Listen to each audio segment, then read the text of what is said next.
Carol and I had a really great conversation around challenges starting a family, and how it's not always easy navigating the minefield as a couple, especially in our cultural context in Ghana and in Africa. And I've got some incredible feedback. I have a client who came and asked, who says, I didn't know that African people have struggled to have babies. And I thought, oh wow, and we ended up having like a half-hour conversation around that because she's Caucasian. And it was amazing what an eye-opener it was for me, and the things I learned from that conversation and the things she learned in turn from that conversation. So, you know, stay tuned. There might be a conversation on just, you know, different ethnicities and how, you know, people, you know, navigating fertility issues from that perspective. But I wanted to kind of recap the conversation that Carol and I had around couples struggling to start a family and how the pressure that they feel and what they're dealing with, both as individuals and a couple and as a couple.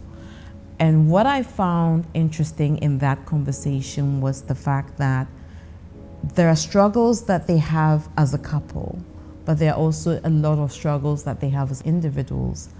And this is my shout out to all of those couples out there, around how you do this, and it's amazing how you keep your heads up every day.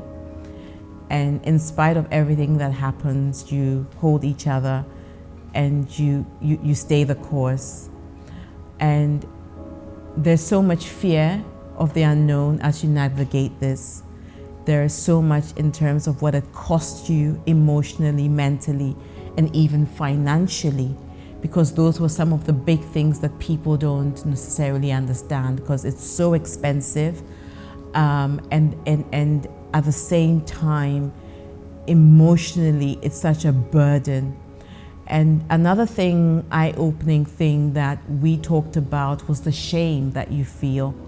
And Carol shared a story about how one's identity is tied into being able to reproduce. And we don't take that for granted. And just even the guilt of the party who's unable to have the child, or whose fault it is, quote unquote, because really it's not a blame game that is being played here. And the guilt that might be felt because you might feel like it's my fault that my partner has to deal with this. I think that as a society, I want to speak to all of us who stand by and know someone who's dealing with this.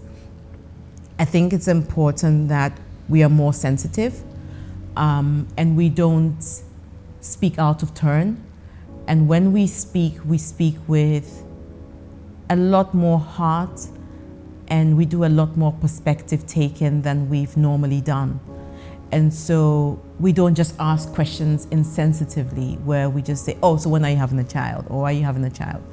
Or we don't use humor as a coping mechanism when we're dealing with people who have been married for a year or two and haven't had a child. Let's be more sensitive, right? And maybe ask for permission if we can have those conversations with people. One of the biggest learnings from that conversation with Carol was ask people how we can support them and not force our opinions on other people who might be navigating these waters.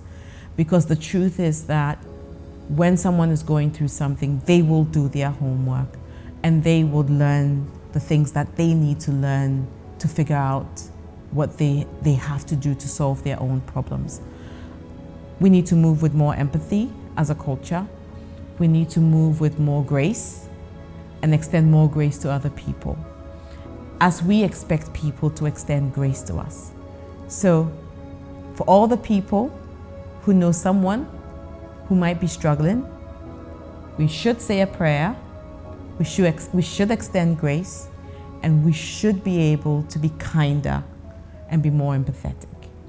So Carol has a support group and we've shared the contact details. Let's see how it goes. Thank you.